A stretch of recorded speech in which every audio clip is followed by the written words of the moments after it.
Bonjour à toutes et à tous. Il est 10h32, on vous propose de démarrer. En tout cas, bienvenue pour ce webinaire dédié à l'audit de durabilité. Peut-être rapidement en préambule, donc tous les micros et caméras sont coupés, mais on vous invite à poser directement vos questions dans le chat au fil de la présentation. On aura un temps dédié à la fin pour pouvoir y revenir et répondre aux différentes questions. Et puis également pour votre information, donc le webinaire est enregistré, permettant à toutes les personnes qui ne peuvent pas se joindre à nous ce matin de retrouver le contenu. Peut-être en introduction, et si on peut juste passer à la slide d'après, Étienne, merci. En introduction pour se présenter, donc pour ma part, Enzo Bourris, manager pour le pôle RSE de Baker Tilly. Et Étienne, je te laisse te présenter. Bonjour à tous, merci d'être présent. Étienne Dubourg, du coup, le superviseur audit ESG chez Baker Tilly, voilà, depuis quelques années et surtout depuis l'arrivée de cette fameuse directive CSRD. Voilà, je suis un ancien auditeur financier et je suis là aujourd'hui pour répondre à vos questions. Bah, merci, merci Étienne. En quelques mots, donc Baker Tilly, groupe d'expertise comptable, d'audit et de conseil sur les sujets RSE au sens large, trois métiers. Alors peut-être celui qui nous intéresse un peu plus aujourd'hui, plutôt un volet audit, et donc notamment audit RSE, audit des rapports de durabilité dans le cadre de la CSRD. J'en dis pas plus, c'est l'objet du webinaire. Et puis par ailleurs également une activité de conseil en RSE, en mesure d'impact, portée par notre filiale Goodwill Management pour accompagner bah voilà, nos clients, les entreprises à intégrer ces sujets de durabilité dans leur modèle d'affaires. Et puis également un volet logiciel avec une récente acquisition, notamment de la société Acte 21, qui nous permet de disposer d'un outil à mettre à disposition de nos clients pour structurer leur reporting. Alors pour aujourd'hui, qu'est-ce qu'on vous propose?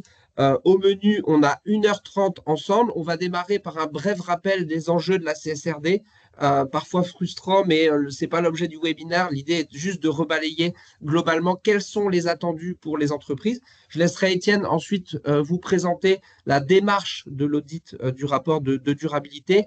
Et on a également recensé un certain nombre de questions qu'aujourd'hui nos clients nous posent, alors qu'on estime être les questions fréquentes. Vous nous direz dans les commentaires si ça répond à certaines de vos interrogations. Et puis pour terminer, et comme annoncé tout à l'heure, un temps pour répondre à l'ensemble des questions que vous pourrez poser dans le chat. Si je démarre par un bref rappel des enjeux de la CSRD, alors d'où elle vient finalement la CSRD. Hop, si on peut juste passer à la slide d'après, Étienne, merci beaucoup. D'où elle vient la CSRD?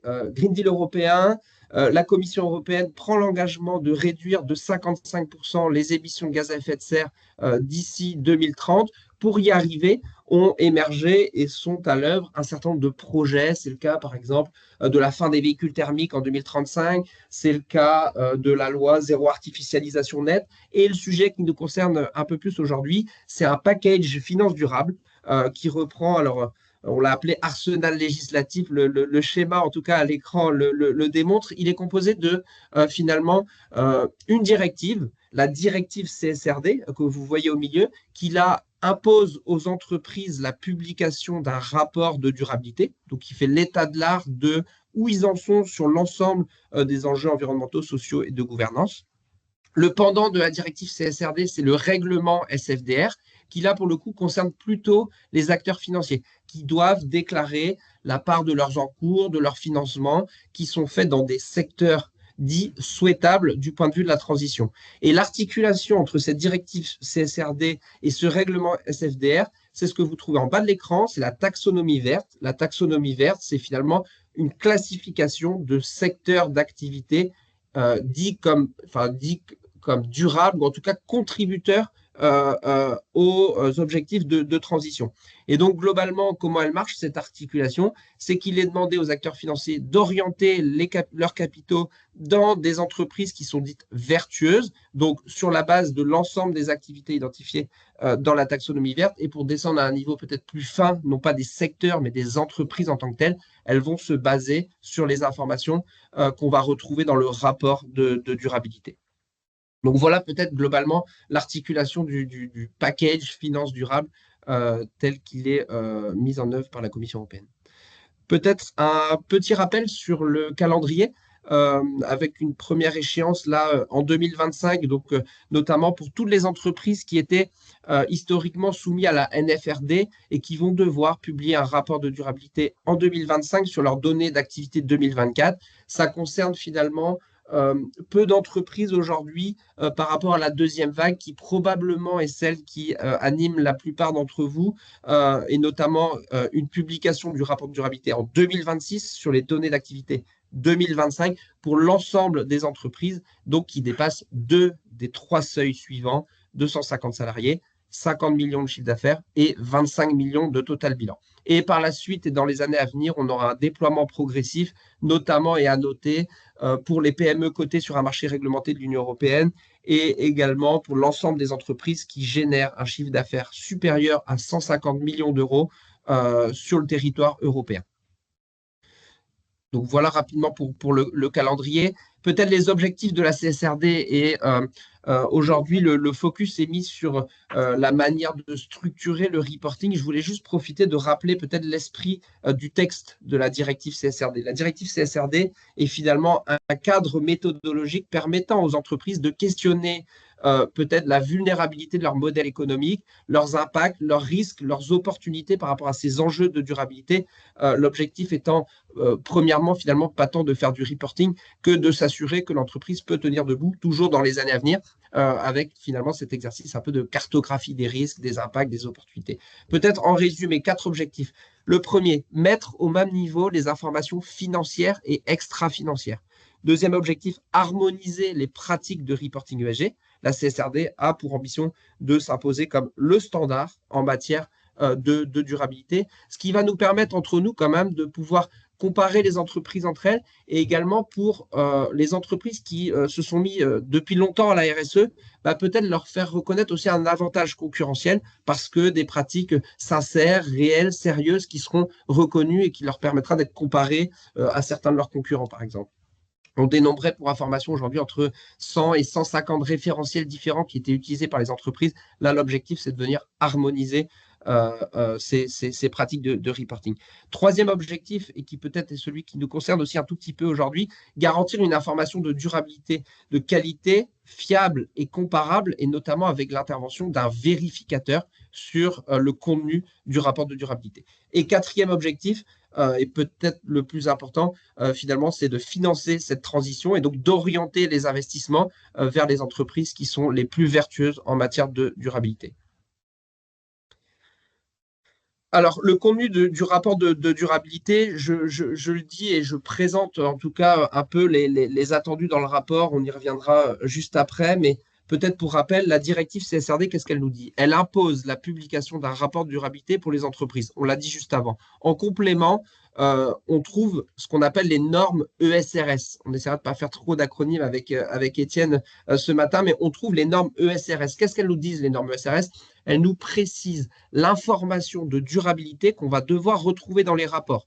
Il y en a 12, on a 2 normes transverses et ensuite on a des normes dites thématiques. On retrouve finalement nos 3 piliers, le pilier environnemental, le pilier social et le pilier de la gouvernance qui derrière sont eux-mêmes déclinés. Si vous regardez à droite de l'écran, vous trouvez la manière dont est construite une norme ESRS. Donc on retrouve bien nos 3 piliers qui sont déclinés en enjeux, en sous-enjeux, en sous-sous-enjeux, pour aller jusqu'à un niveau de granularité assez fin, finalement, d'indicateurs associés à ces différents enjeux.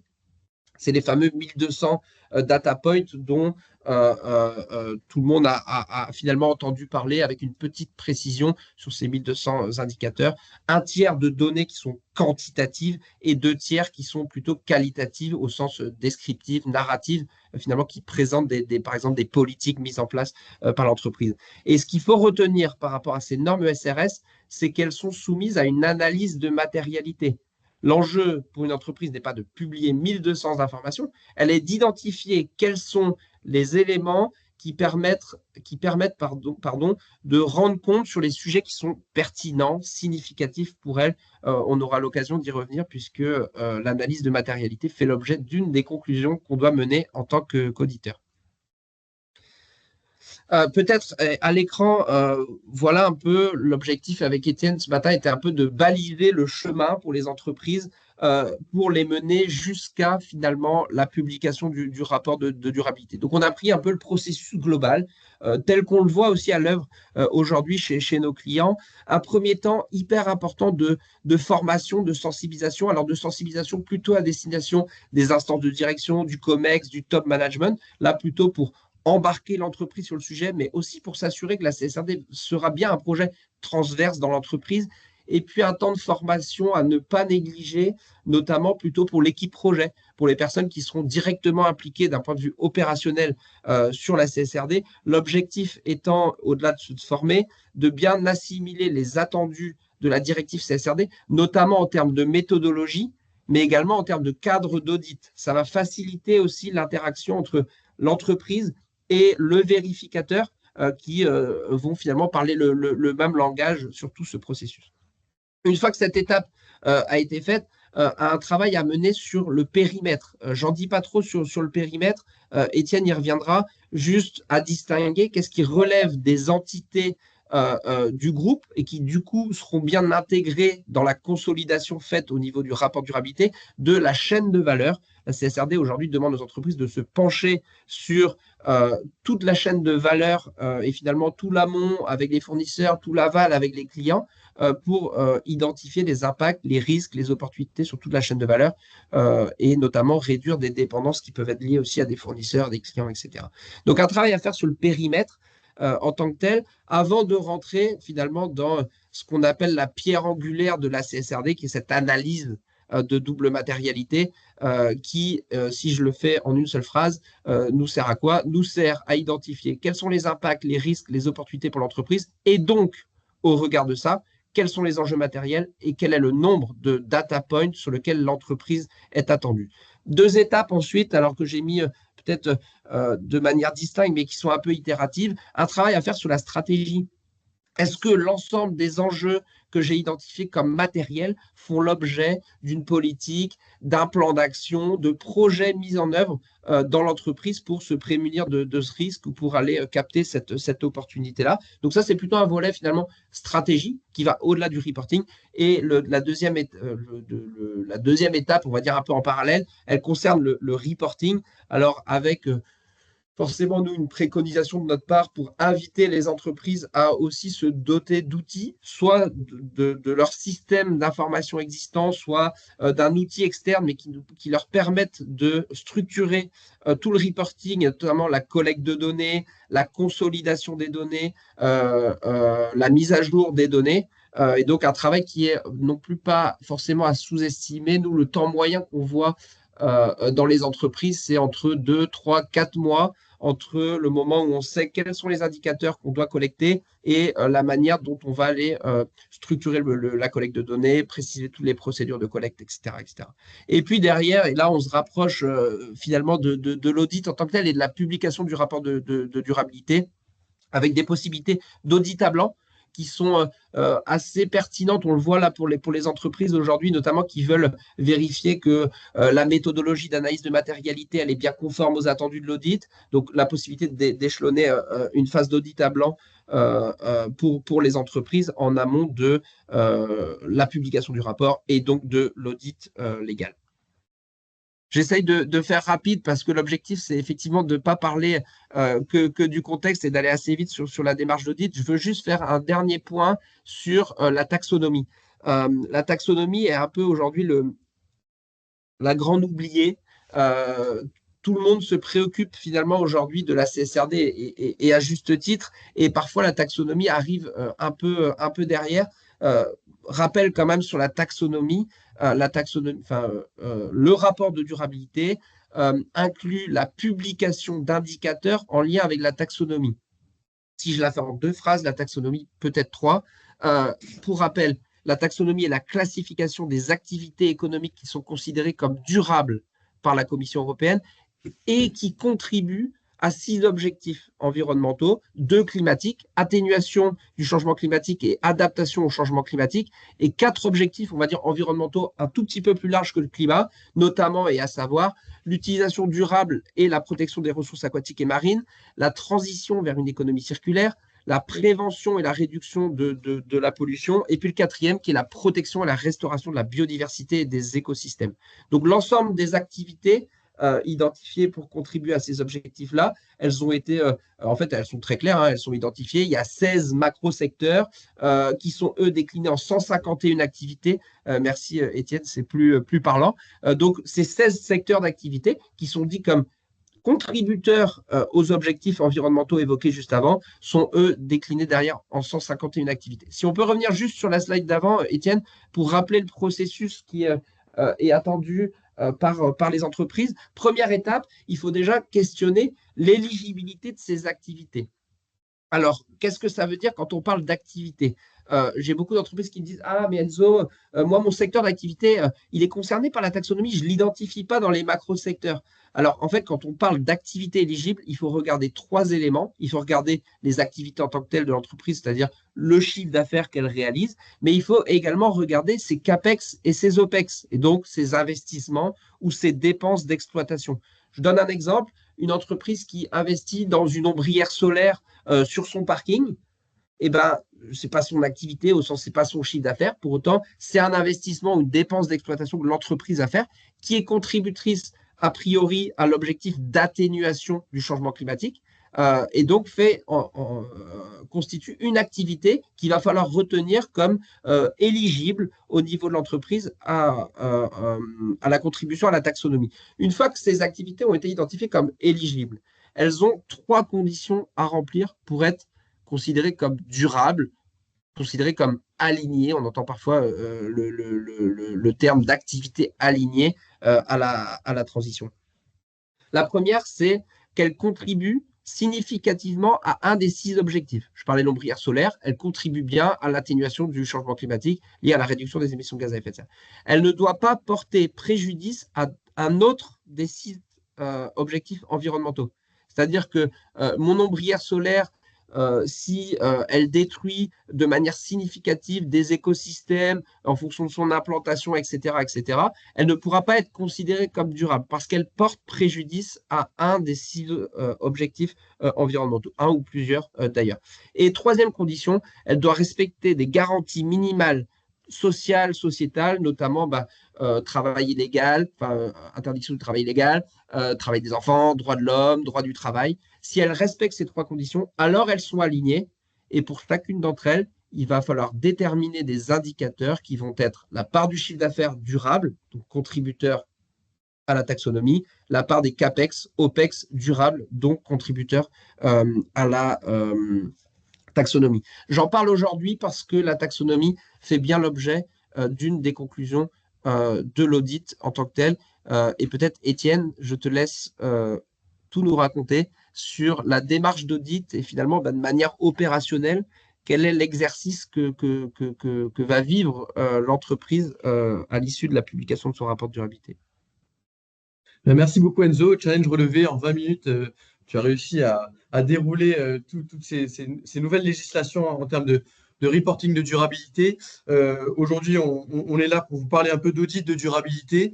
Finalement, qu'est-ce qu'on va retrouver là-dedans? Il faut noter déjà que le rapport de durabilité devra être structuré en 4 parties.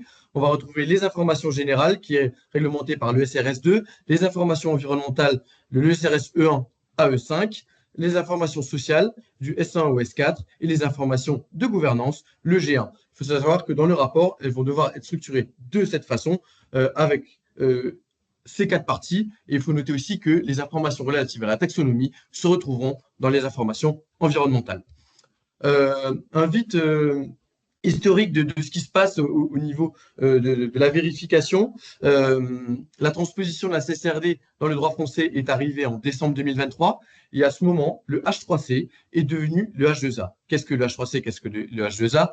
Le H3C, c'est concrètement la haute autorité des commissaires aux comptes, voilà, qui a changé d'intitulé, puisqu'avant, elle s'assurait uniquement de la supervision des audits financiers, mais maintenant, elle s'assurera de la supervision des auditeurs financiers et de durabilité. Donc, ça va être, elle, l'organe suprême pour les auditeurs.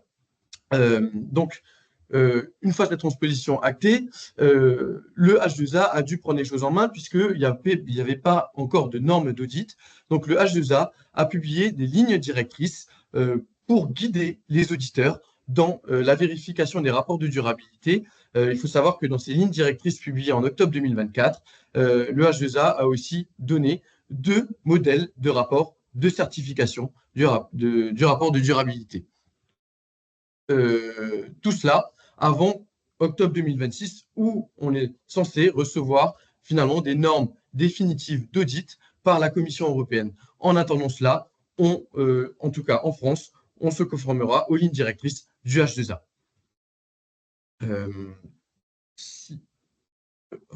Il faut savoir aussi, juste une petite parenthèse, que le H2A, l'autorité des normes d'audit en France, est en étroite collaboration avec les autres autorités des audits en Europe pour finalement partir sur des réglementations communes en Europe et aussi au niveau mondial. Le rapport de durabilité, finalement, il va être publié dans le rapport de gestion et le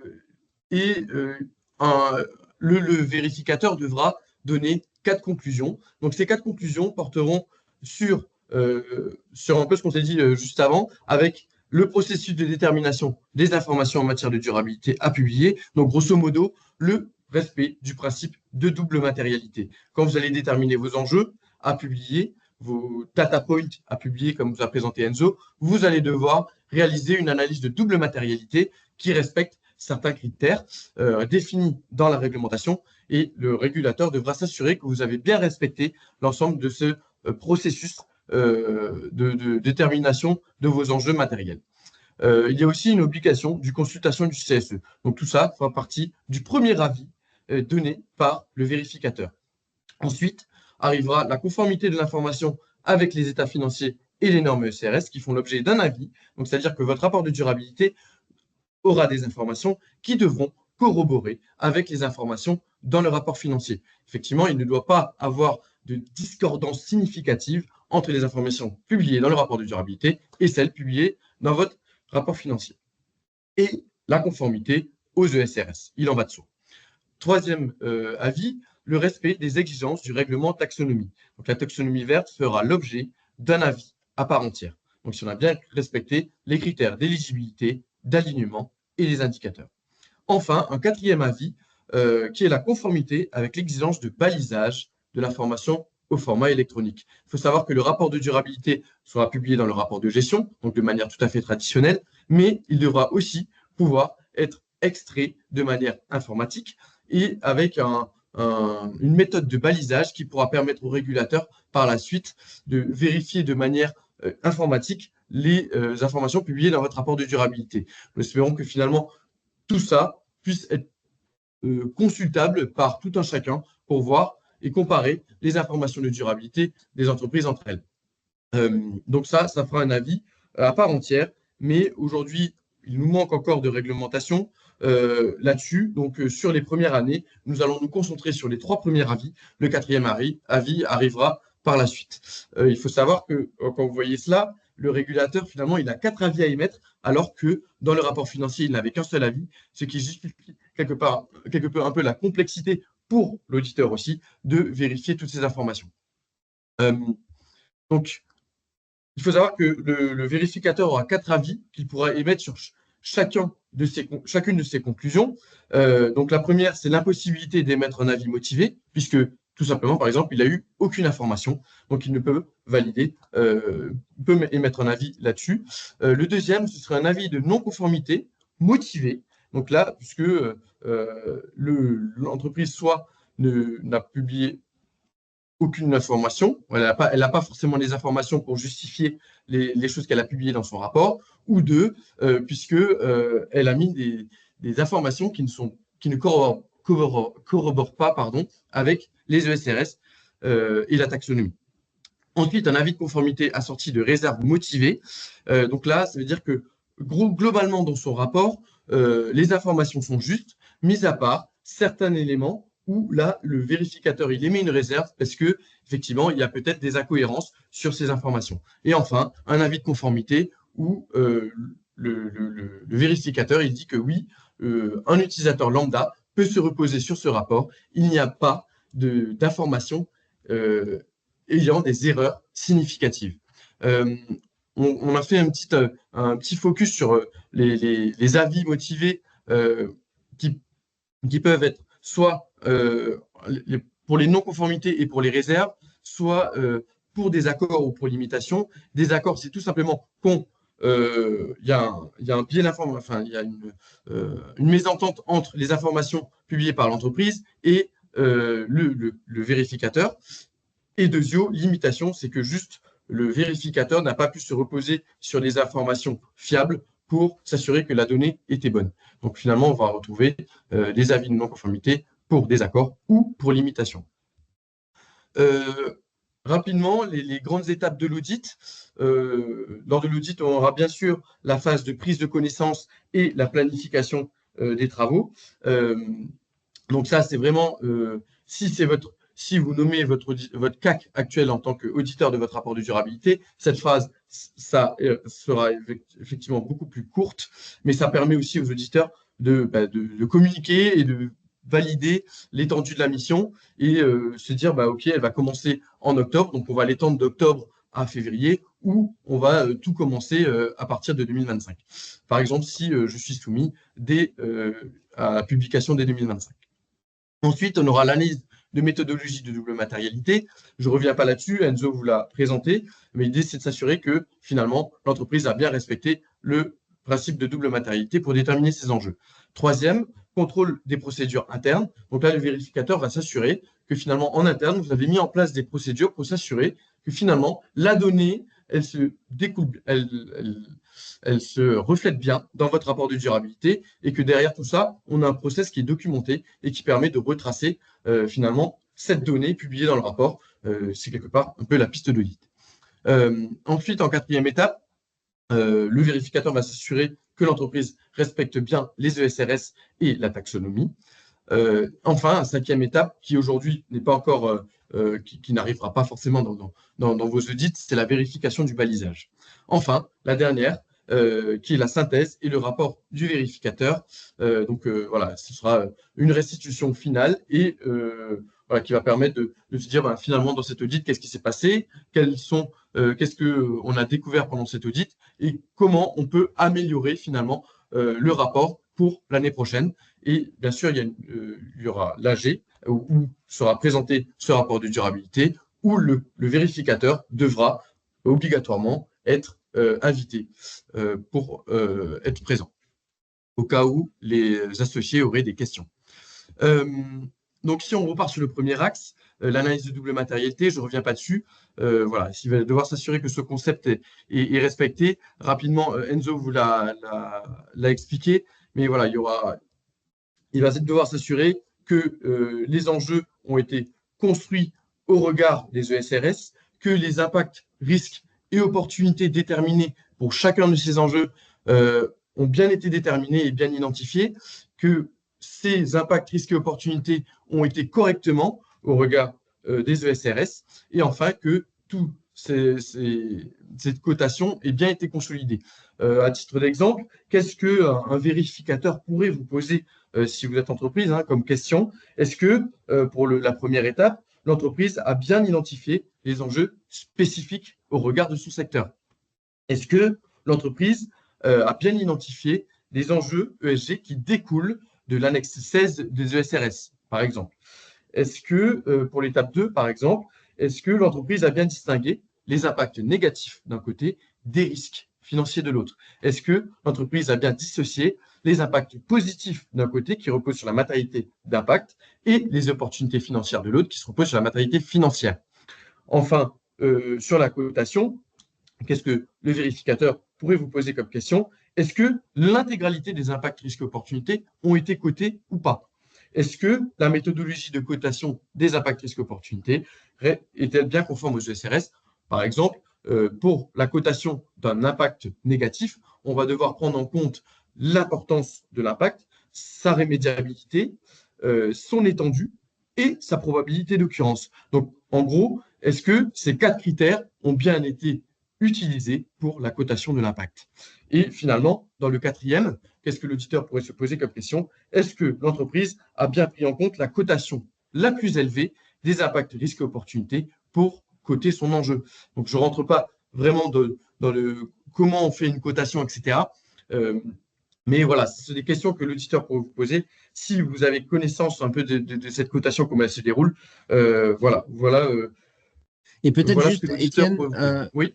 Étienne, juste pour insister là-dessus, parce que effectivement, ce processus-là, il va nous permettre d'analyser comment l'entreprise, elle a conclu que tel ou tel enjeu était matériel. Et donc ça, forcément, ça va nous intéresser en tant qu'auditeur, mais on va aussi beaucoup regarder la manière dont elle le justifie. Et donc, notamment, le processus pour le justifier, c'est bien ce que disait Étienne, l'identification des impacts, risques et opportunités, et derrière la méthode de cotation qui va nous permettre de dire, bon, est-ce que c'est significatif et quel est finalement le niveau de matérialité pour l'entreprise. Mais donc, il y a tant, est-ce que le sujet est matériel, oui ou non, et comment on vient justifier que oui ou non, c'est pertinent pour l'entreprise. Merci, Edo. C'est vrai que si on fait une cotation et finalement que l'enjeu, il n'est pas matériel, donc il n'est pas publié dans le rapport, il suffit qu'il y ait une erreur dans la cotation et finalement que l'entreprise soit soumise à un panel de data points qu'elle aurait dû publier, mais qu'elle n'a pas publié. Donc finalement, son rapport, elle lui manque un important paragraphe. Donc c'est là où va se focus le vérificateur pour s'assurer que la cotation, elle a bien été faite et que les enjeux ont bien été déterminés. Deuxième axe, sur la vérification de la conformité du rapport à la CSRD et aux GSRS, les informations qui seront contrôlées sont celles qui présentent un risque important de non-conformité ou pour lesquelles il existe des attentes fortes. Les critères suivants pourront être pris en compte si, par exemple, je prends la complexité de l'organisation ou, par exemple, le nombre d'entités comprises dans le périmètre. Donc, ça peut ajouter de la complexité. Les engagements pris et rendus publics, les critères sur lesquels est indexée la partie variable des rémunérations. Donc, effectivement, ça peut jouer beaucoup sur les données quantitatives publiées. Ou sinon, si je prends la dernière case, l'existence de procès, controverses ou litiges. Donc, effectivement, en fonction de ces différents aspects, le vérificateur va orienter ses travaux pour finalement combler le maximum le risque pour que le rapport comporte le moins d'erreurs possible. Donc, un petit exemple de situation pouvant conduire à des réserves pour désaccords ou limitations dans le cadre des vérifications de la conformité du rapport aux normes ESRS. Donc, à votre avis, est-ce une réserve pour limitation ou désaccord que pourra formuler l'auditeur dans ce cas? Est-ce que le périmètre des informations qualitatives ou quantitatives de durabilité exclut plusieurs entités significatives du périmètre de consolidation? Est-ce que ça, c'est du désaccord ou de la limitation? Mais je vous dirais que c'est du désaccord, puisque le périmètre n'a pas bien été défini et que du coup, il y a un désaccord entre l'entreprise et le vérificateur.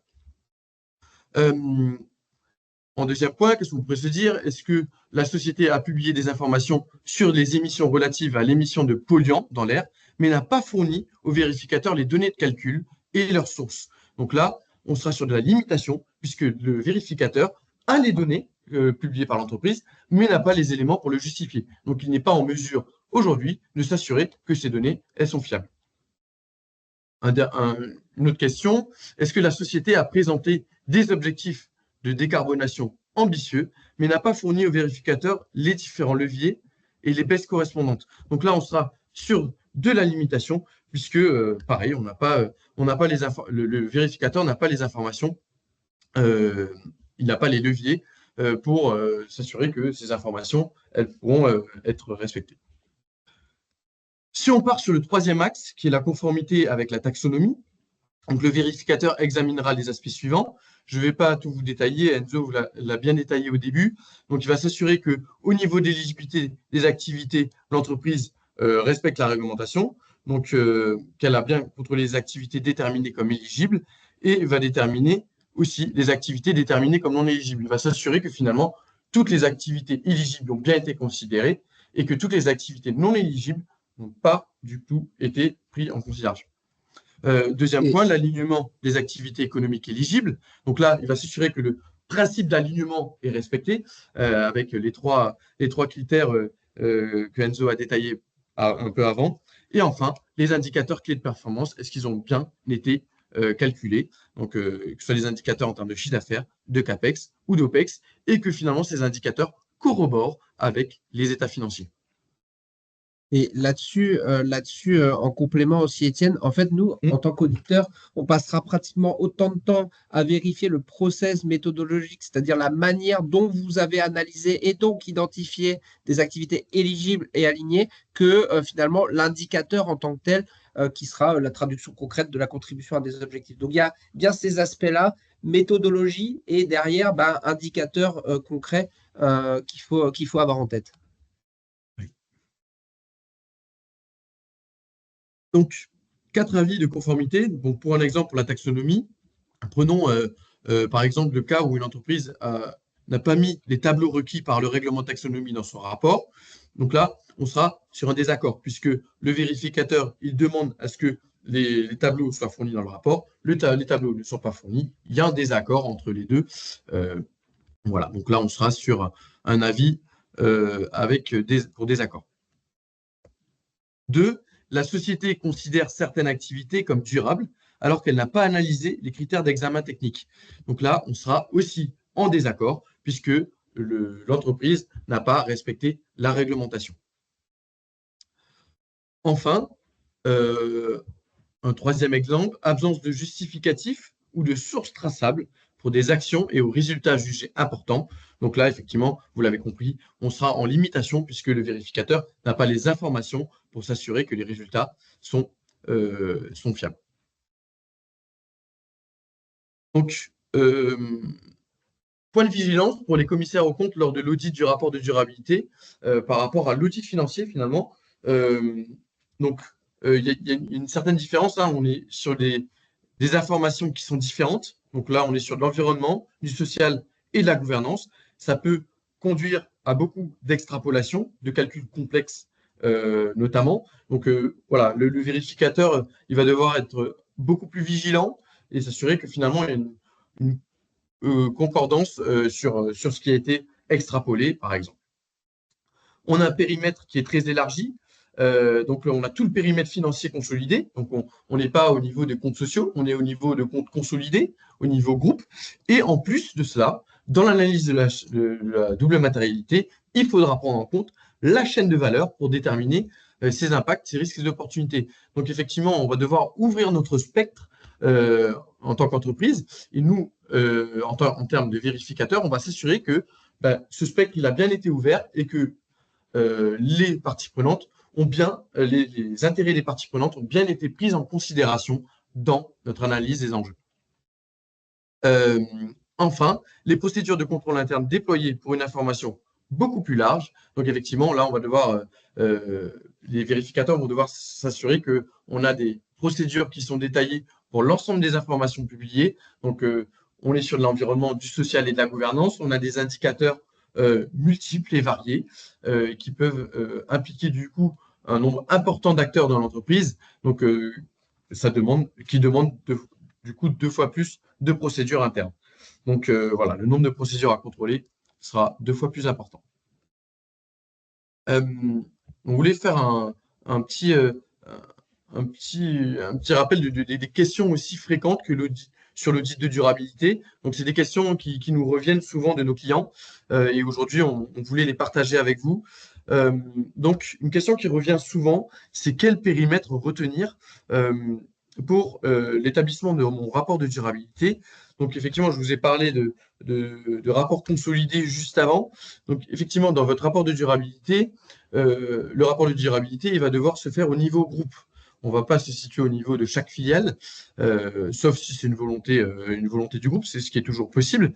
Mais on va se situer au niveau consolidé, ça facilite les choses. Et toutes les entreprises vont devoir le publier au niveau groupe. On va devoir prendre en compte toutes les entreprises dont on détient le contrôle dans le périmètre du rapport de durabilité. Donc, toutes les participations minoritaires ne vont pas rentrer dans le rapport de durabilité, mais vont rentrer dans l'analyse de la chaîne de valeur. Donc, quand on va rédiger notre rapport de durabilité, toutes les données qualitatives et les données quantitatives, par exemple la consommation en kilowattheure, va se reposer sur notre périmètre consolider uniquement. On ne va pas prendre les consommations en kilowattheure de notre fournisseur X. Par contre, dans la détermination des enjeux, dans la détermination des impacts, risques et opportunités de votre analyse de la chaîne de valeur, vous allez devoir vous reposer et prendre en compte les intérêts des parties prenantes de votre chaîne de valeur. Donc ça, c'est pour le périmètre. Donc, où et quand publier son rapport de durabilité? Quel en est son format? J'en ai parlé brièvement juste avant.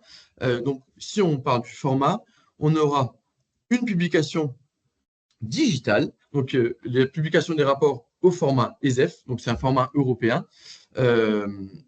Donc, le rapport sera en format XHTML avec des balises XBRL dans les rapports. Tout ça sera transmis à la plateforme européenne qui verra le jour en 2027. Donc, on a encore un peu de temps là-dessus. Ou le rapport de durabilité sera intégré dans une section spécifique du rapport de gestion, du coup présenté à l'AG au même moment que les rapports financiers. Donc, il y a un gros enjeu de timing qui se pose. Voilà, donc peut-être que sur les premières années, va falloir anticiper le fait que notre AG, il faudrait peut-être la décaler d'un peu de temps pour s'assurer que on soit raccord pour le rapport financier, mais aussi qu'on soit raccord pour le rapport de durabilité. Et quand on aura un calendrier de publication aligné sur les comptes annuels. Donc, si vous publiez vos comptes le 31 décembre, pareil, votre rapport de durabilité, il va devoir être clos au 31 décembre.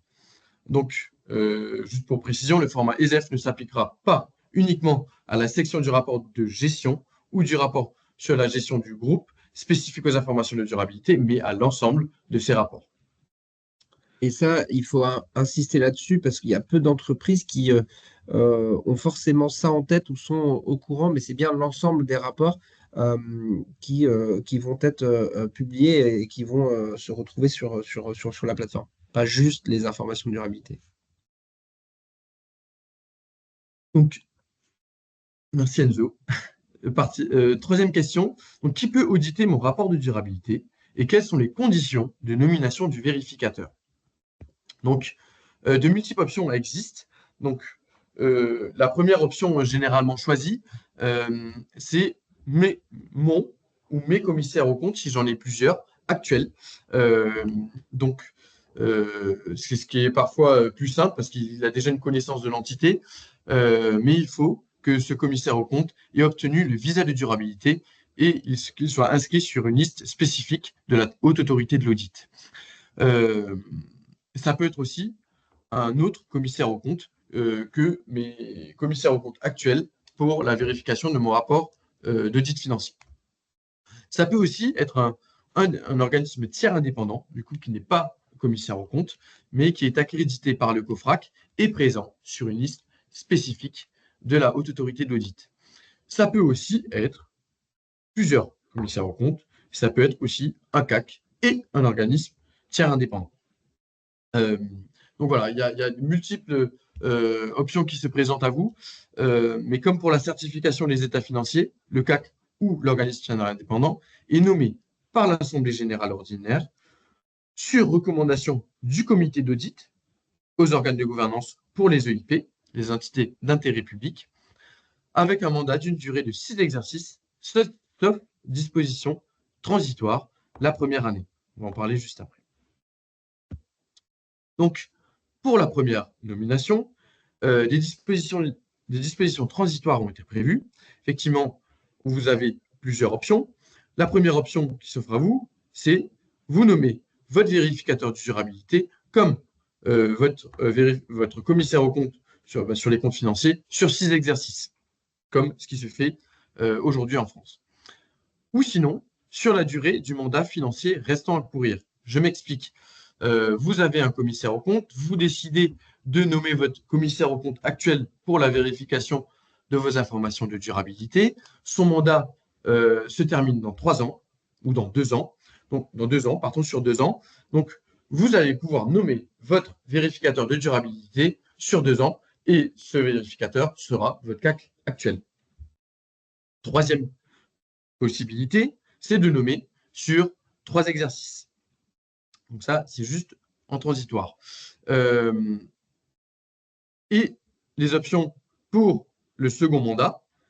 Si on a pris les 3 premières options, on peut par la suite passer sur 6 exercices traditionnels. On repart sur du traditionnel.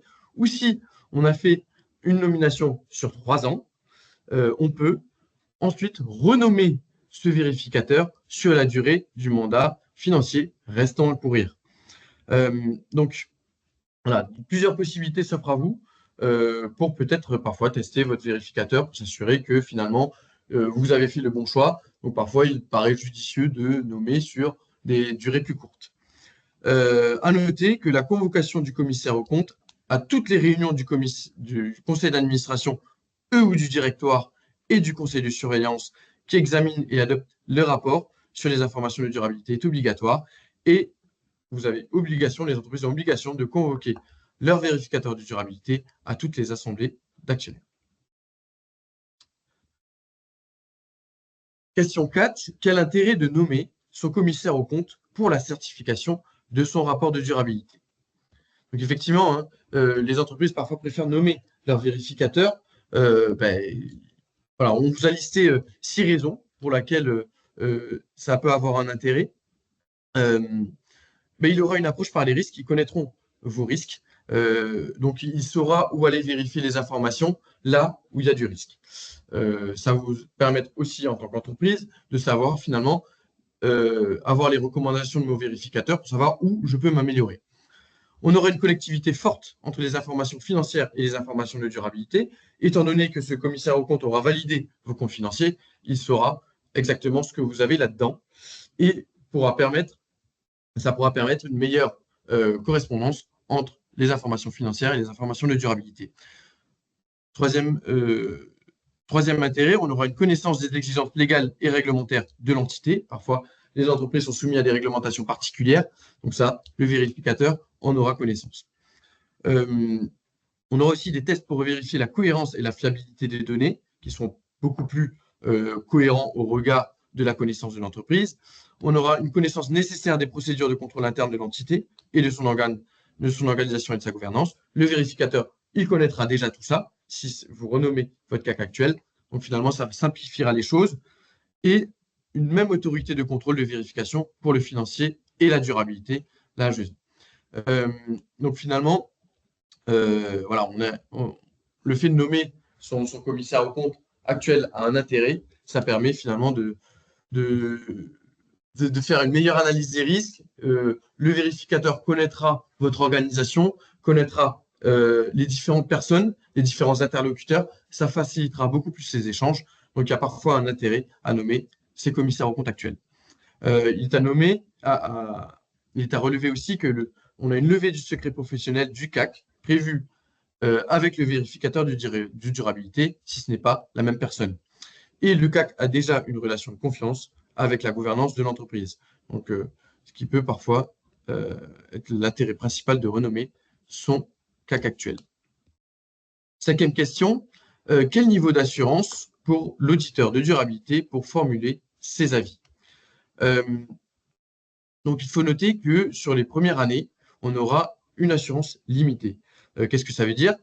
Ça veut dire que le vérificateur déclare n'avoir constaté aucun élément lui permettant de conclure que l'objet de ces travaux est attaché d'inexactitudes significatives. Donc, il va dire grosso modo, je n'ai pas vu de grosses erreurs dans le rapport de durabilité. Il aura du coup des travaux moindres que pour l'assurance raisonnable qui arrivera après. Donc, pour l'assurance limitée, elle va jusque 2028 et pour les exercices ouverts à compter de 2028, on va être en assurance raisonnable, comme l'audit financier légal actuel, où là, le vérificateur formulera des avis, formera des conclusions positives, où le vérificateur aboutira à un avis sur la mesure de l'objet de l'audit au regard des critères préalablement définis. Donc, il va dire oui, ce rapport correspond à la réglementation et il n'y a pas d'anomalie dans ce rapport. Et pourquoi pourquoi 2028? C'est parce que globalement, on attend d'avoir une amélioration du niveau de maturité tant des entreprises que des vérificateurs sur la fiabilité des informations, sur la manière dont va être organisé le rapport. Et donc, c'est une sorte de timing un peu transitoire euh, pour prendre ça en compte, quoi. Donc 2028 est potentiellement une date Ouais. qui peut se décaler, pardon, en fonction de voilà, comment aussi les entreprises vont avancer sur le sujet. Et pas forcément au niveau France, mais au niveau Europe aussi, pour faire en sorte que tout le monde soit au même niveau. Donc, étant donné que certains pays n'ont aujourd'hui pas transposé ces réglementations dans leurs lois locales, il y a peut-être de grandes chances que finalement, cette assurance raisonnable arrive un peu plus tard. Euh, Sixième question qu'on pourrait se poser, est-ce un audit de durabilité, finalement, combien ça coûte? Est-ce que Enzo, tu pourrais détailler un peu ce point? C'est à moi de parler argent. Euh, un audit de durabilité, alors on est sur les premiers exercices et nous, on est très concrètement et en toute transparence en train de chiffrer en ce moment même les audits pour les entreprises. Il y a pas mal de paramètres qui influent sur le budget, à savoir notamment la taille de l'entreprise. Le nombre de secteurs d'activité, on a parfois des entreprises qui peuvent avoir 5, 6, 7, 8 activités différentes et donc derrière implique finalement pas mal de vérifications à mener, mais tant sur l'analyse de matérialité que sur la consolidation des informations et des données, enfin des data points dans le rapport de durabilité. L'implantation aussi, le nombre de sites aussi va pouvoir jouer. La complexité des activités. Déjà entre les entreprises mono, multi-activités, activités de services versus activités industrielles, complexité de la chaîne de valeur. Et puis également, et peut-être le dernier paramètre sur lequel on peut insister, c'est l'étendue du rapport de durabilité qui sera en cohérence en fait avec le niveau de maturité de l'entreprise et donc de l'exhaustivité des travaux menés pour analyser la matérialité, pour analyser l'alignement de ces activités aux objectifs de la taxonomie. Peut-être pour donner des exemples très concrets, aujourd'hui, on a certaines entreprises, au regard de l'analyse de matérialité, qui vont avoir identifié, par exemple, 150 impacts, risques et opportunités, et on va avoir une liste de data points je ne sais pas, 867 data points. À côté de ça, on a d'autres entreprises qui vont avoir beaucoup moins d'enjeux matériels, et du coup, un travail sur les impacts, risques et opportunités moins important, un nombre de data points moins important. Et donc, tout ça, c'est à prendre en compte. Et nous, typiquement, aujourd'hui, pour pouvoir chiffrer et estimer le temps à passer sur les audits, c'est des choses qu'on demande aux entreprises de pouvoir aussi récupérer des travaux déjà menés, notamment sur l'analyse de matérialité, parce que c'est souvent aussi par là que les entreprises ont démarré, et sur la taxonomie, si possible. Donc voilà peut-être un peu les paramètres qui peuvent influer sur le budget de l'audit de durabilité. Euh, voilà. Il y aura sûrement des questions. Après, c'est un peu aussi au cas par cas euh, pour les entreprises. Mais il y aura probablement d'autres questions sur le sujet du budget. Merci Enzo. Et en termes de sanctions, euh, quelles sont les sanctions finalement? Si je ne publie pas mon rapport de durabilité, il existe trois grands types de sanctions. En cas de non-publication, on aura des sanctions de droit commun. Donc, toute personne intéressée pourra demander au président du tribunal de commerce de publier sous astreinte un rapport de durabilité. Donc là, à ce moment-là, recevoir un avis du tribunal du commerce pour publier son rapport et en plus de manière assez qui va exiger une publication rapide de ce rapport de durabilité, ça peut mettre beaucoup sous pression une entreprise et engendrer des coûts importants. Donc voilà, donc ça c'était pour le premier type de cas qui pourrait advenir. Le deuxième cas, en cas d'absence de nomination du vérificateur, l'entreprise aurait une amende de 30 000 euros et une peine d'emprisonnement de 2 ans pour le représentant légal de l'entreprise. Et en cas d'entrave à la certification, une amende de 75 000 euros et une peine d'emprisonnement de 5 ans pour le représentant légal. Donc finalement, hein, Enzo, tu es d'accord avec moi, en termes légaux, on n'a pas des sanctions colossales. Ouais. Là-dessus, nous, les remontées qu'on a des entreprises, c'est de dire, en fait, ça coûte pratiquement plus cher de payer un cabinet de conseil pour nous accompagner que la sanction en cas de non-publication. Clairement, l'autre type de sanction qu'on identifie, c'est un peu ce que j'appelle la sanction de marché. C'est quel droit à opérer sur un marché. Est-ce que demain, vos clients vont continuer à travailler avec vous si vous ne publiez pas un rapport de durabilité? Il est plutôt là le risque. Donc, je dirais la sanction de marché, sanction client qui décide d'arrêter de travailler avec vous parce que vous ne publiez pas les informations de durabilité. Et le deuxième autre risque, c'est plutôt un risque là lié à vos partenaires financiers, euh, notamment dans l'accord de financement qui pourrait être restreint si vous n'êtes pas en capacité entre guillemets, montrer patte blanche sur ces sujets-là et donc de publier un rapport de durabilité. C'est clairement ces sanctions-là qui vont être significatives et qui vont impacter les entreprises. Je pense qu'on peut avoir, on aurait pu avoir plein de témoignages dans les commentaires. Quels sont les apports d'un audit à blanc? On n'en parle pas souvent, mais finalement, là, on est sur les prémices d'un rapport de durabilité. Ça se fait finalement pas dans les rapports financiers aujourd'hui, puisque les entreprises sont quand même assez rodées. Mais c'est vrai que sur un rapport de durabilité, ça peut avoir son sens. Donc, quel est l'intérêt d'un audit à blanc aujourd'hui? Ça va permettre à l'entreprise de réduire ses risques, notamment en identifiant et en corrigeant les problèmes potentiels en amont, avant la publication de son rapport de durabilité, avant l'audit final. Deuxième point, ça permettra de renforcer ses process internes, puisque un vérificateur passera face à son audit à blanc et vous va dire, voilà, vos risques, ils sont là et ici. Donc, sur ces deux grands axes, mettez en place des premiers process, des premières versions de process, pour que lors de la vérification, lors de l'audit final, le vérificateur, il sache comment a été déterminé tel ou tel type de données pour, à minima, atténuer le risque d'erreur sur ce type de données. Ensuite, ça permet aussi de sensibiliser et de former donc les équipes internes sur les attentes de l'audit et de sensibiliser à l'importance de la qualité des données de durabilité. Effectivement, en ayant un audit à blanc, il y aurait peut-être des vérificateurs qui viendront sur place à l'entreprise et ça permettra de sensibiliser les équipes en place pour se dire, OK, voilà, à quoi je m'attends pour l'audit final. Donc là, j'ai déjà eu un audit à blanc qui s'est déroulé dans l'entreprise. Donc demain, à l'audit final, ça va être encore un peu plus lourd. Ça va peut-être durer plus longtemps et ça va être étendu sur l'ensemble du rapport. Donc voilà, ça permet déjà d'entraîner, si on peut dire ça comme ça, les équipes. Et enfin, d'identifier les lacunes, les importantes omissions, les erreurs ou les anomalies dans le rapport de durabilité avant l'audit final. Donc il se peut, comme on avait dit juste avant, si vous faites votre analyse de double matérialité, finalement il y a des erreurs dans la cotation, il y a tout un enjeu qui a été déterminé comme non matériel alors qu'il aurait dû être matériel et du coup publié dans votre rapport. Donc finalement, l'audit à blanc va vous dire, OK, on a identifié ça comme enjeu. À la base, c'était non matériel, mais finalement, c'est matériel. On a encore un peu de temps avant l'audit final pour se préparer et rédiger une partie relative à cet enjeu dans notre rapport de durabilité.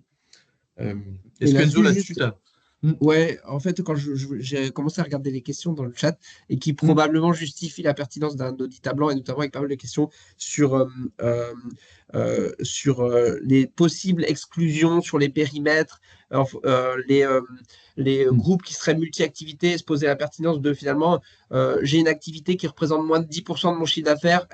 Est-ce qu'elle est pertinente dans la manière dont on va justifier les enjeux matériels au niveau consolidé, au niveau du groupe? En fait, c'est clairement à ça que servent les audits à blanc. C'est de confronter vos travaux avec les attendus de l'audit et de pouvoir aussi faire un certain nombre de recommandations pour, je ne sais pas, améliorer la justification d'un impact, d'un risque, d'une opportunité, peut-être challenger la pertinence de la matérialité d'un enjeu. On l'a identifié comme matériel, mais finalement, quand on regarde tous les enjeux, est-ce qu'il est toujours pertinent ou pas forcément? Et donc, elles sont vraiment là, les valeurs ajoutées de l'audit à blanc. Et avec un point, et là, nous, les audits à blanc qu'on est en train de mener avec les entreprises, on peut comment dire, les intercaler un peu dans le temps. C'est-à-dire que souvent, les entreprises, elles ont fait leur analyse de matérialité. Donc, on vérifie ce bloc-là en tant que tel, puisque c'est une des 4 conclusions de l'auditeur. Ensuite, on va travailler sur la taxonomie et on va vérifier la méthodologie d'analyse d'éligibilité, d'alignement. Ensuite, on passe sur toute la structuration du reporting, la collecte de données, les procédures. Donc, ça permet aussi à l'entreprise de jalonner un peu les étapes, les travaux, jusqu'à la publication du rapport de durabilité. Exactement. Donc, pour conclure, avant de passer aux questions, quelles sont les bonnes pratiques et pièges à éviter pour réussir l'audit de durabilité? Donc, toujours être transparent, c'est l'idée, hein. Ce rapport, c'est un rapport de transparence et vaut mieux être transparent avec son vérificateur que pas, parce qu'on arrive toujours à trouver des accords avec le vérificateur pour se dire, OK, ben, sur cette donnée-là, on n'est pas bon, il faut le dire clairement, plutôt que de donner des informations qui sont fausses et finalement que ça se retourne contre l'entreprise. Donc, toujours être transparent, non seulement au regard de ce que vous publiez, l'intérêt à la base de ce rapport, c'est de lutter contre le greenwashing, et au regard de votre vérificateur. Faites de l'auditeur un allié de votre démarche de durabilité. Donc, ensemble, avec votre vérificateur, n'hésitez pas, c'est un partenaire de confiance. C'est avec lui que vous pouvez discuter avec lui pour finalement s'accorder sur les différentes modalités de l'audit, sur comment ça va se dérouler, etc. Prendre conscience de l'enjeu stratégique pour l'entreprise et la planète. Donc, tout ça, tout ce Green Deal européen, finalement, il a été mis en place pour justement réduire notre impact sur l'environnement. Donc, l'idée de ce rapport, c'est finalement de prendre conscience de l'importance de la planète. Donc, ça, c'est quand même important quand on rédige le rapport. Et aussi pour impliquer au mieux les entreprises, les salariés qui vont contribuer finalement à la production de ce rapport. Ça leur permet de donner un objectif, un but, et d'assurer la cohérence des moyens affectés aux objectifs de durabilité avec les effets financiers. Donc, toujours s'assurer qu'il y a une concordance finalement entre le financier et la durabilité.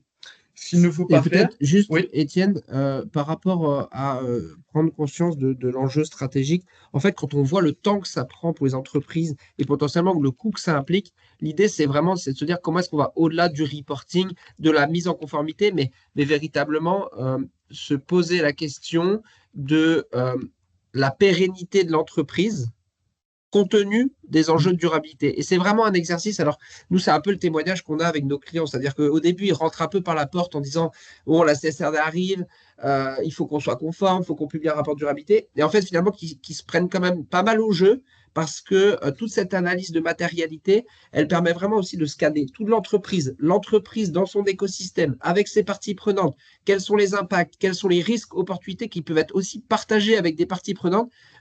Et donc, toute cette démarche-là, bien qu'elle puisse prendre du temps et implique un coût, elle peut aussi être un exercice stratégique pour l'entreprise pour prioriser un peu ses combats et choisir aussi les enjeux sur lesquels il faut qu'elle travaille pour voilà, toujours faire évoluer son modèle d'affaires, ses activités, ses relations avec ses partenaires commerciaux, ses fournisseurs. Donc, l'exercice pourrait être plus stratégique que le reporting, mais je suis curieux d'avoir votre avis si vous êtes dans la démarche ou si vous êtes proche de la publication du rapport de durabilité. Euh, ensuite, dans ce qu'il ne faut pas faire, hein, c'est mettre des sujets sensibles ou peu matures sous le tapis. Donc, l'idée, c'est pas d'être mature hein, dans la publication des informations dans votre rapport de durabilité, c'est de publier les informations qui sont importantes au regard de votre activité.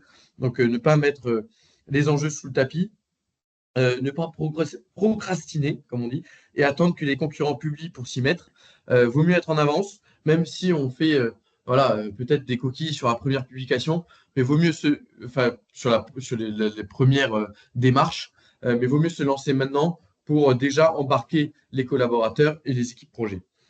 Euh, et comme dit Enzo, le troisième point, se limiter à une approche de conformité. Bon, voilà, vaut mieux s'en servir comme outil finalement de pilotage et de définition de nouvelles stratégies qui corroborera avec l'atténuation de l'activité humaine sur la planète plutôt que juste se conformer à la CSRD. Quatrième point, de vouloir être exhaustif à tout prix, au risque de donner une information de pauvre qualité. Voilà, parfois, il vaut mieux raisonner plutôt global et plutôt qu'à chaque fois vouloir être précis pour chaque information et finalement oublier une partie des informations qui sont importantes. Cinquième point, ne pas impliquer la gouvernance et l'ensemble des services clés de l'entreprise. Donc effectivement, si la gouvernance n'est pas impliquée, c'est très difficile d'embarquer le projet de CSRD dans l'entreprise. Donc la gouvernance doit à tout prix être sensibilisée au sujet et impliquée. Et aussi tous les services clés de l'entreprise qui participeront à l'établissement de ce rapport. Et enfin, ne pas avoir une approche autocentrée de ces impacts risques en excluant la chaîne de valeur. Donc, toujours prendre en considération les avis des parties prenantes sur la détermination des enjeux et ces informations publiées dans le rapport.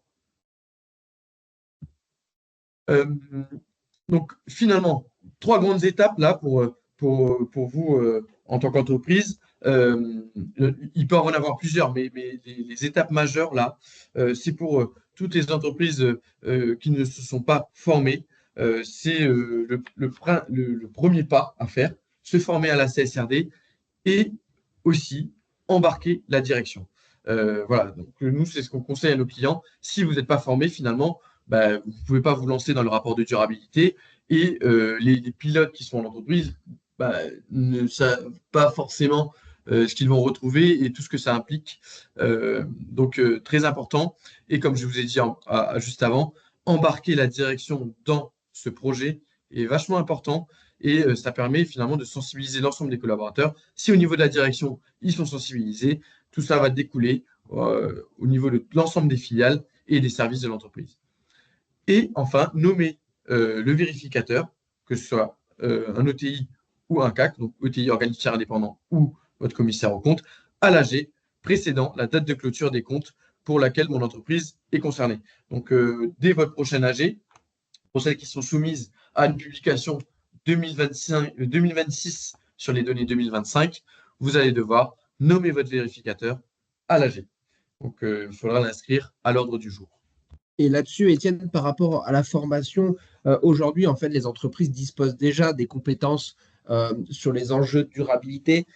Quand on insiste sur la formation, c'est vraiment sur les attendus de la CSRD, tous les paramètres méthodologiques sur l'analyse de matérialité, sur la taxonomie. En fait, pour être sûr qu'il y ait le moins d'écart possible entre finalement tous les travaux que vous menez et les attendus de l'auditeur.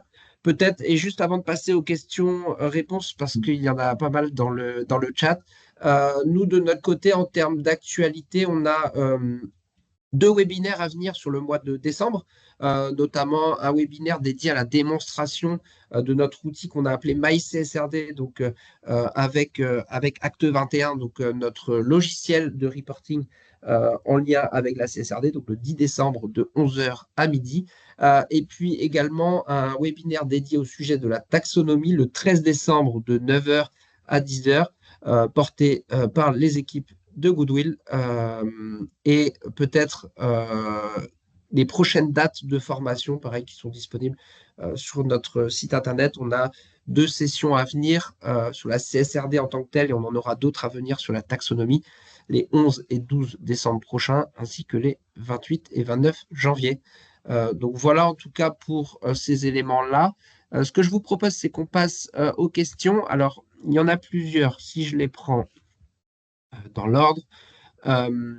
Donc, sur le site de l'EFRAG, les ESRS sont sous forme de draft uniquement. Donc là, par rapport à cette question-là, j'ai remis le lien de la version finale des ESRS. Donc, je l'ai remis dans le chat.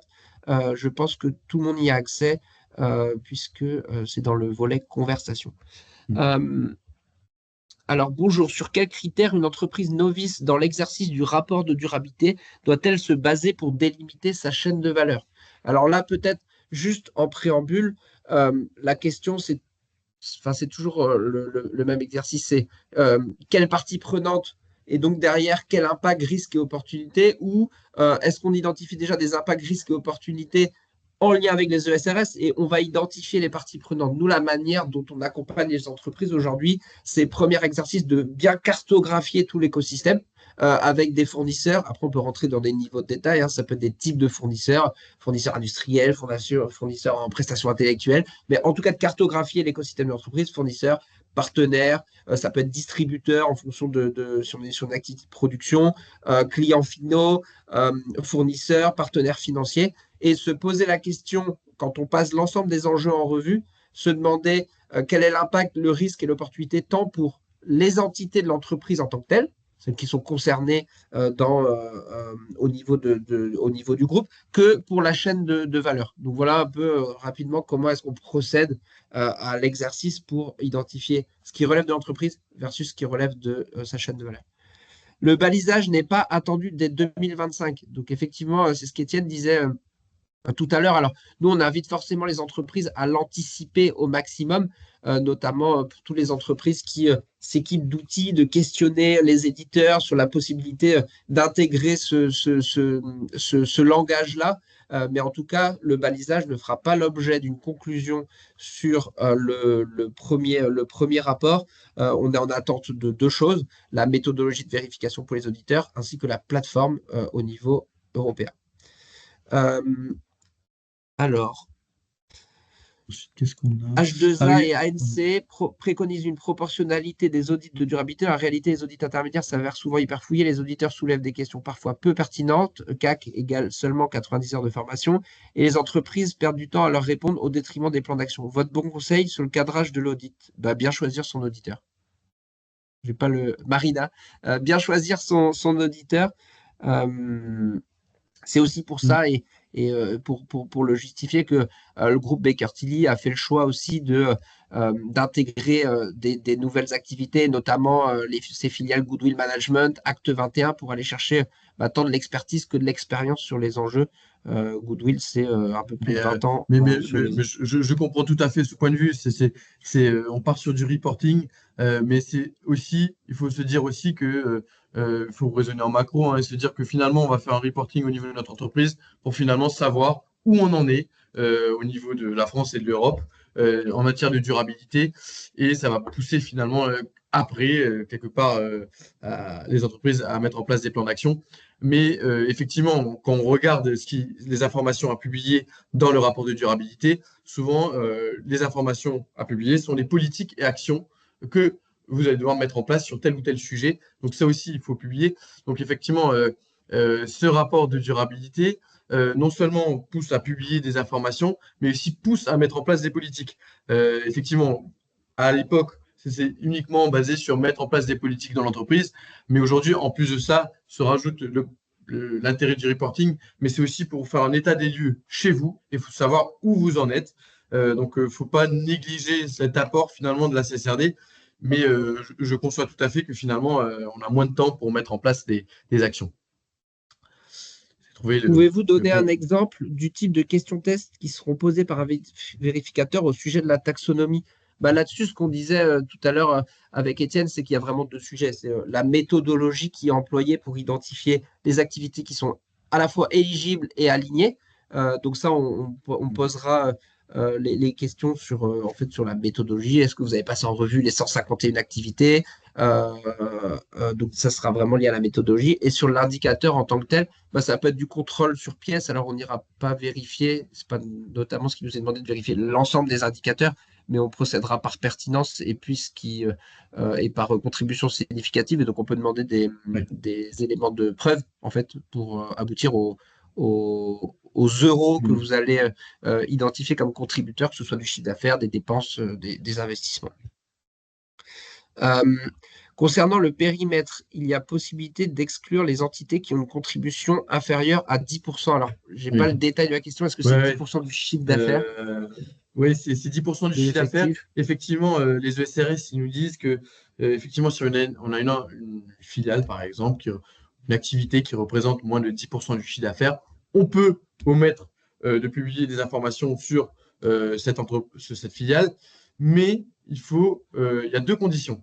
C'est qu'elle soit, effectivement, que son activité soit inférieure à 10% du chiffre d'affaires, mais qu'elle n'a pas d'impact majeur sur les personnes ou son environnement. Donc effectivement, si vous avez un petit bureau d'études qui traite avec peut-être deux laborantins qui utilisent des produits chimiques très toxiques, l'impact de ces produits chimiques sur les collaborateurs sont très importants. Donc à ce moment-là, bah, vous n'allez pas pouvoir, les enlever de votre scope, même si ça représente moins de 10% de votre chiffre d'affaires. Donc effectivement, si on a des impacts importants relatifs à cette filiale, on ne va pas pouvoir l'enlever. Une question pour toi, Étienne. L'ensemble des rapports, et donc le rapport de gestion, rapport groupe, rapport CSRD, devra être au format ESEF, mais le rapport de gestion, rapport groupe, devra-t-il être publié au même titre que le rapport CSRD? Oui, parce que finalement, le rapport de durabilité est dans le rapport de gestion et l'intégralité du rapport de gestion devra être soumis au format SF, donc finalement publié sous format électronique. On CAC attend plus, encore un peu d'informations là-dessus, ça viendra par la suite. Pas de conclusion hâtive, on reste patient. CAC plus OTI conseillé dans quel cas?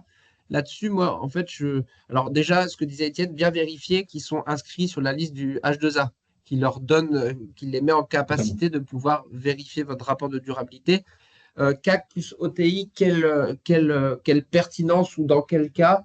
Bah, je pense les entreprises qui avaient déjà, par exemple, un OTI sur leur DPEF peuvent profiter de cette relation et du fait de la bonne connaissance des activités, des enjeux par l'OTI qui peut justifier de conserver en fait l'OTI sur la vérification du rapport de durabilité en tant que tel. Moi, je Totalement, ouais. pense que ce qui doit driver un peu les entreprises dans le choix qu'elles feront, c'est peut-être l'expertise et le niveau de connaissance des enjeux en matière de durabilité si on veut percevoir que l'audit a une valeur ajoutée et pas juste un examen de bonne conformité, mais finalement soit aussi, un peu ce que disait Étienne tout à l'heure, un allié pour, bah, toujours pareil, la finalité, c'est de réussir à intégrer ces enjeux-là dans son modèle d'affaires, de progresser.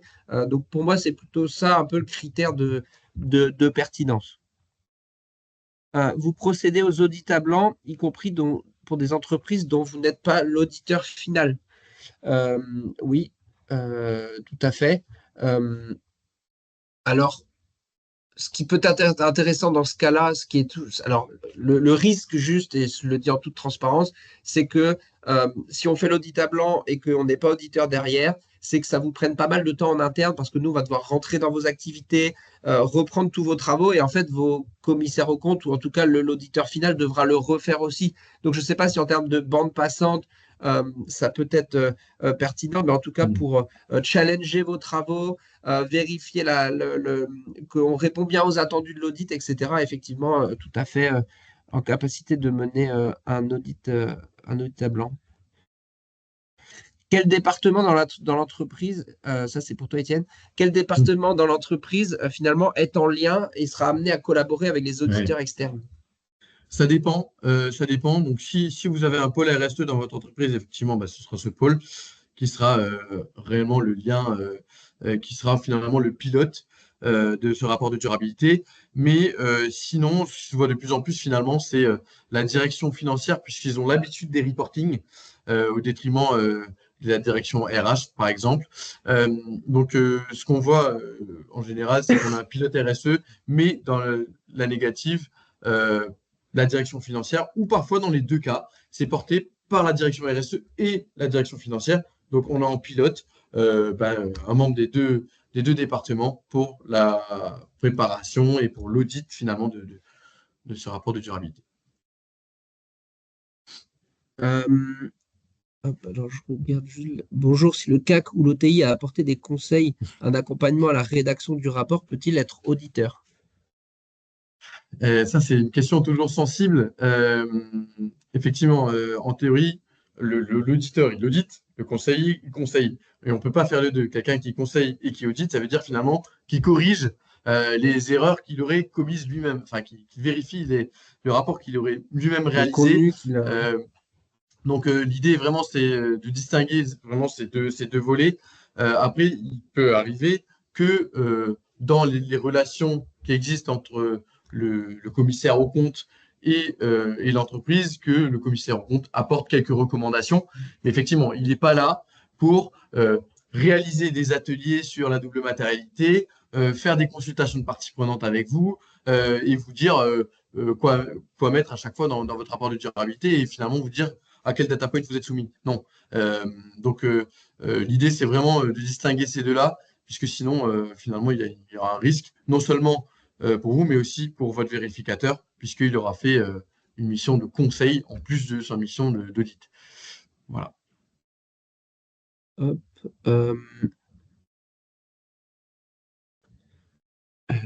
en attendant que la plateforme soit disponible, comment devons-nous publier le rapport?